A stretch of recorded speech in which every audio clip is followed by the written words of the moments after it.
नमस्कार दोस्तों, मेरा नाम है विपिन और आज हम बहुत ही ज़रूरी बात करेंगे दोस्तों। आज हम दो टॉपिक पे बात करेंगे। पहला, क्या मास्क पहनना बहुत ज़्यादा इम्पोर्टेंट है, और दूसरा, अगर हमें किसी भी प्रकार का वायरस होता है तो हमें किस प्रकार बचना चाहिए। पूरी वीडियो देखिएगा, हर एक कड़ी बहुत ज़रूरी है। तो हम चालू करते हैं दोस्तों। ये पिक्चर आपके सामने है। WHO ने ये कहा है कि किसी भी प्रकार का अगर हम मास्क पहनते हैं तो वायरस से बचाव नहीं हो सकता। ये दूसरी पिक्चर आपके सामने दोस्तों, ये है डॉक्टर विलियम शेफनर। ये है इन्फेक्शियस डिजीज स्पेशलिस्ट यूएस में, और ये खुद मानते हैं हाँ, किसी भी प्रकार का जो मास्क है इसका उपयोग नहीं करना चाहिए क्योंकि ये पूरी तरह से प्रोटेक्ट नहीं करता। और ये तीसरी वीडियो जो अभी आप देखेंगे, ये है डॉक्टर मार्गरेट। ये WHO की तरफ से है और इन्होंने खुद बोला है कि जो मास्क होता है दोस्तों, वो सिर्फ जर्म्स को प्रोटेक्ट कर सकता है, किसी वायरस को प्रोटेक्ट नहीं कर सकता है। Let me ask you this. There seems to be two schools of thought, Doctor. Is it wise or is it pointless to wear a face mask? We don't recommend wearing a face mask unless you are coughing or sneezing a lot. And coughing or sneezing, I'm talking about any respiratory infection. And people misunderstand the face mask. They think the face mask is about protecting themselves. It's actually about protecting others if you are producing a lot of respiratory droplets, to put it gently.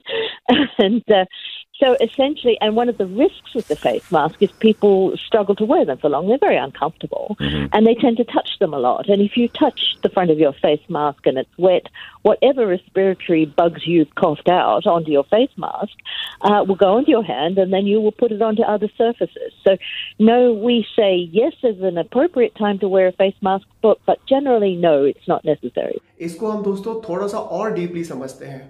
मान लीजिए ये mask है और मैं जा रहा हूँ घर से बाहर, या आप जा रहे हैं सब्जी या फल लेने के लिए। आपने ये मास्क पहना। अब होता क्या है, जनरली आपने ये मास्क पहना, कई बार एडजस्ट करने में आप टाइम लगा देते हैं। आप गए, आपको आम लेना है। अब कई बार क्या होता है कि आपको बोलना है, आप सांस नहीं ले पा रहे, तो आप मास्क को हल्का सा नीचे कर देते हैं। एक भाई साहब ने तो कमाल कर दिया, आम लिया, इसको सूंघा और वापस रख दिया, और फिर कुछ रेट वेट पूछा दुकानदार से, और फिर मास्क को ऊपर कर दिया, ऐसे कर दिया, फिक्स कर दिया। दोस्तों, हम एक दिन में या एक घंटे में भी 23 बार टच करते हैं अपने चेहरे को। अब आप बोलेंगे मुझे कैसे पता? इसका रिसर्च पेपर मैंने डिस्क्रिप्शन में डाल रखा है, आप चेक करिए। आपको ये समझना इम्पॉर्टेंट है, वायरस सिर्फ एक ही चीज़ से मर सकता है, वो है फ्रेश हवा और सनलाइट, धूप। इस मास्क में आपने क्या किया, जो भी चीज़ें थी, जो ड्रॉपलेट्स थी या कुछ भी था, मैं सिर्फ कोरोना की बात नहीं कर रहा हूँ, किसी भी प्रकार का वायरस आप ये उठा के घर ले आए। अब आप मुझे बताइए कि वाकई में आप लोगों को प्रोटेक्ट कर रहे हैं या अनजाने में, गलती से अनजाने में ये फैला रहे हैं। अब हो क्या रहा है, हम लोग अखबार पढ़ते हैं, टीवी देखते हैं, सोशल मीडिया में, फेसबुक में, व्हाट्सएप में बहुत सारी चीज़ें आती हैं। आपके दोस्त आपसे बातचीत करते रहते हैं कि भाई देखो हमारे देश में क्या हो रहा है। ये सोच सोच के ऑलरेडी हमारा इम्यून सिस्टम खराब हो चुका है। दूसरा, जो लोग अनएम्प्लॉयड हो गए, जिनके पास नौकरी नहीं है, जो डिप्रेस्ड है ऑलरेडी, उनकी इम्यूनिटी तो और लो हो गई है। और साथ में इस मास्क का यूज़ करना, तीन तिगाड़ा काम बिगाड़ा। अब आप लोग बोलेंगे भाई इसमें हम क्या कर सकते हैं, ऑलरेडी एक लॉ है, अगर हम मास्क पहन के बाहर नहीं जाएंगे तो जुर्माना लगेगा या हमारी पिटाई होगी। सही बात है, इस मामले में तो मैं भी आपकी हेल्प नहीं कर सकता, लेकिन आप लोग मेरी मदद कर सकते हैं, अपने दोस्तों की, अपने पड़ोसियों की, अपने रिलेटिव्स की मदद कर सकते हैं इस वीडियो को शेयर करके। अब हम आते हैं लॉकडाउन पे।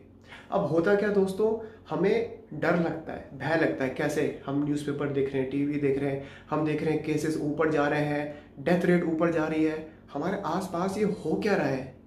लेकिन आइए कुछ कैलकुलेशंस करते हैं, शायद मैं आपको इस कैलकुलेशन के थ्रू कुछ समझा पाऊँ। अब तक भारत में 40 लाख टेस्ट हो चुके हैं, जिसमें से दोस्तों अभी ये वीडियो मैं जो बना रहा हूँ आज तक के डिटेल में, अप्रोक्सीमेटली 2 लाख के आसपास केसेस हुए हैं, जो कि मतलब सिर्फ 5% है, 5% है पूरी पॉपुलेशन का। तो इस हिसाब से अगर 4 करोड़ टेस्ट होते हैं तो 20 लाख केसेस सामने आएंगे।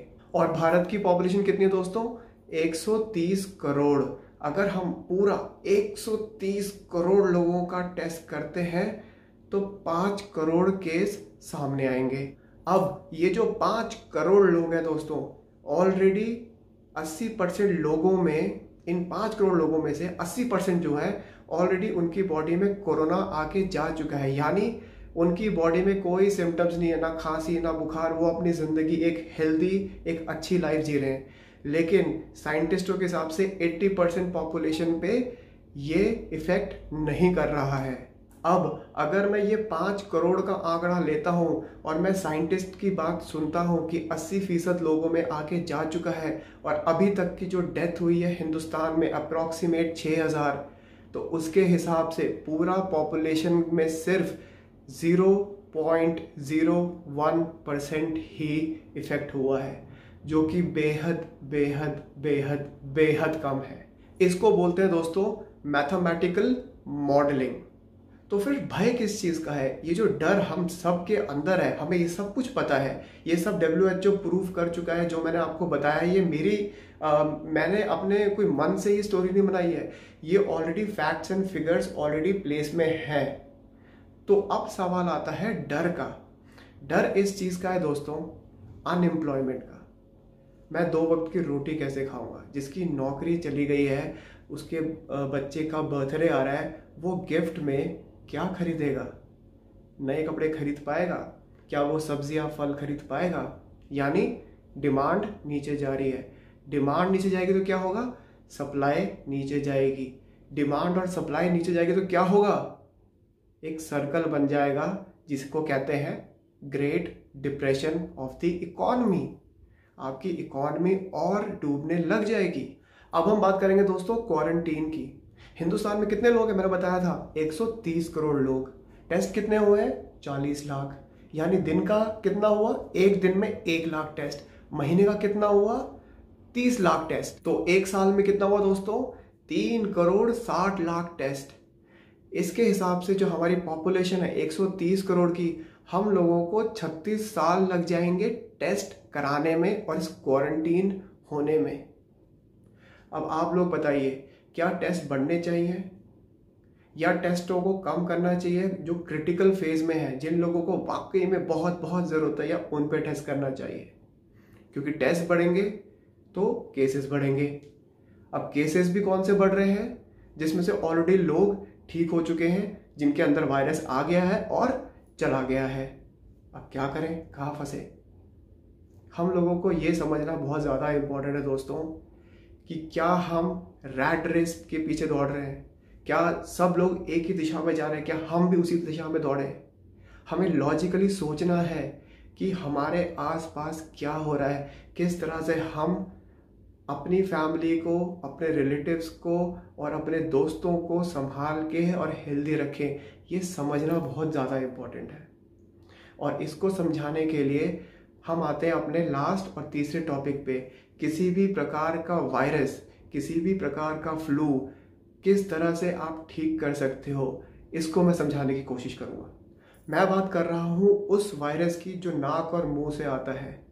और बहुत सारे वायरस, चाहे वो राइनो हो, चाहे वो H1N1 हो, इन्फ्लुएंजा लाइक इलनेस हो, जो या फिर जो आज का वायरस है वो होता क्या दोस्तों, जब वायरस आपके मुंह या नाक के थ्रू आता है तो पहले 2-3 दिन वो आपके इस एरिया में, गले के एरिया में रहता है, जिससे आपको खांसी होती है, जुकाम होता है इस एरिया में। जब ये वायरस 2-3 दिन तक ट्रीट नहीं हो पाता, हम लोग इंसान इसको ठीक नहीं कर पाता, तो क्या होता है? ये नीचे जाता है और आपके चेस्ट में, आपके लंग्स में फैल जाता है। असली दिक्कत तब चालू होती है। मोटिव ये है आज का कि हमको जैसे ही हमें सिम्टम्स मिले, बुखार हो गया, खांसी हो गई, जुकाम आ रहा है, तो आप समझ जाइए कि आपके यहाँ पे वायरस है, थ्रोट एरिया में वायरस है। वो बेस्ट टाइम है उसको ख़त्म करने का। अब इस चीज़ को दोस्तों कहते हैं म्यूकोसल इम्यूनिटी, अर्थात आपको जो ये वाला एरिया है, जो गले का एरिया है, ये पूरा एक अलग इम्यून सिस्टम है। एक इम्यून सिस्टम तो आप समझते ही हो, जो आपने सुना ही, बट म्यूकोसल इम्यूनिटी आपने कभी नहीं सुना होगा। ये आपके मुंह के आसपास की इम्यूनिटी होती है। जो ये चिपचिपापन आपके मुंह के अंदर है, जो ये आपके विंड पाइप में जो ये चिपचिपापन होता है, यही आपकी असली इम्यूनिटी है। अब कैसे ठीक करें। जैसे ही आपको सिम्टम्स आए तो ये चीज़ें आपने ज़रूर करनी है। इसे कहते हैं 3 स्टेप डाइट। पहले दिन आपने क्या करना है दोस्तों? पहले दिन जो आपका बॉडी वेट है डिवाइडेड बाय 10, मतलब अगर आप 60 किलो के हैं तो उसको 10 से डिवाइड कर लें। कितना हुआ? 6 गिलास 400 ml का आपको क्या पीना है? Citric juice. और 6 गिलास आपको 400 ml का पीना है कोकोनट वाटर। अब ये आपको पूरे दिन में सिप सिप लेके पीना है, आपको एकदम नहीं पीना।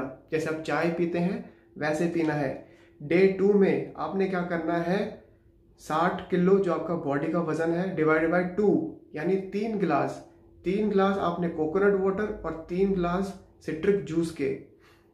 आखिरी दिन डिवाइडेड बाय 3, मतलब आपका जो बॉडी वेट है उसको 3 से डिवाइड कर दीजिए।